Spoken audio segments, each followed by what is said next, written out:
எந்திரி எந்திரி வெளியே போ, எல்லாம் வெளியே போ. ஏய் இந்தாப்பா எந்திரி. ஏன் ஃபயரு? எனக்கு கொஞ்சம் வேலை இருக்கு சார். நீ கிழிச்சது போதும் போ வெளியே. ஆமா, உங்க மனசுல ஒரே ராத்திரியில் இந்த தொகுதியோட தலைவராக நினைக்கிறீங்களா?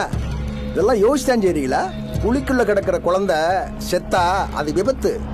நீங்க குழிக்குள்ள இறக்க போற குழந்தை செத்தா அது கொலை. நாளை காலையில எல்லா சேனல்லையும் இதுதான் ஹெட் நியூஸா ஓடும். இது ஏன் தொகுதி. சட்டமன்றத்தில் எதிர்கட்சிக்காரன் என்ன கேள்வி கேட்பேன், நான் தான் பதில் சொல்லணும். இந்த பாருங்க, கழுத்துல கேமராவை தொங்க போட்டு கிடக்குறானே, இந்த மீடியாக்காரால நாளை காலையில என் வீட்டை சுத்தி சுத்தி வருவான். ஏப்பா டாக்டர் இங்க வா, இங்க வா.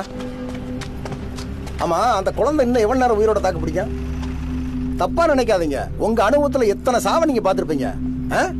சார், இந்த குழந்தை சாகணும்னா எப்போ செத்துருக்கும் சார்.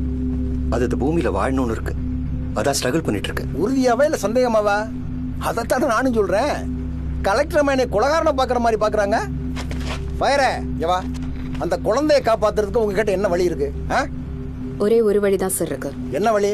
நான் என் முயற்சியை மறுபடியும் தொடர்வேன். மேடம், என்ன சார், கண்ணுக்கு முன்னால ஒரு உயிர் போகும், அது அப்படியே விட்டுட்டு நீங்க வீட்டுக்கு போயிடுவீங்களா? போனா உங்களுக்கு நிம்மதியா தூக்கம் வந்துருமா?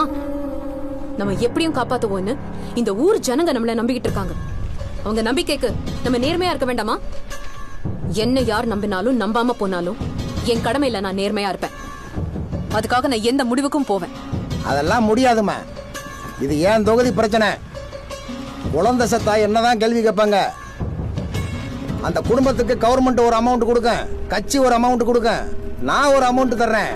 அந்த பணத்தை வச்சுக்கிட்டு என்ன செய்யறதுன்னு யோசிப்பாங்க. குழந்தை சத்தத்தை மறந்துடுவாங்க.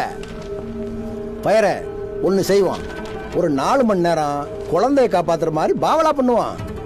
அப்புறமா ஹாஸ்பிட்டல்ல குழந்தை சேர்த்து போச்சுன்னு அறிவிச்சிருவான். என்ன சொல்ற? பூபதி, ஒரு அர்ஜென்ட் மேட்ரு, ஒரு 5 லட்ச ரூபா கேஷ் ரெடி பண்ணி வை, வந்துகிட்டு இருக்கேன். ஆமா, இந்தியா மாதிரி நாட்டுல 2 முதலாளிங்க இருக்காங்க. ஒன்னு அரசியல்வாதிங்க, இன்னொன்னு அதிகாரிங்க. மக்களுக்கு என்ன தேவைனாலும் நம்மள மாதிரி அதிகாரிங்க கிட்ட வந்து நிக்கிறாங்க. ஆனா ஓட்டு போட்டு அதிகாரத்தை அரசியல்வாதிங்க கிட்ட கொடுத்துடுறாங்க. குழியில விழுந்திருக்கிறது இந்த குழந்தை மட்டும் இல்ல, ஜனநாயக நாடு நம்பி ஓட்டு போட்ட பாவப்பட்ட மக்களும் தான். இந்த மக்களுக்கு முன்னாடி இருக்கிற இவன மாதிரி பாதாள சாக்கடைங்களை தான் முதல்ல மூடணும்.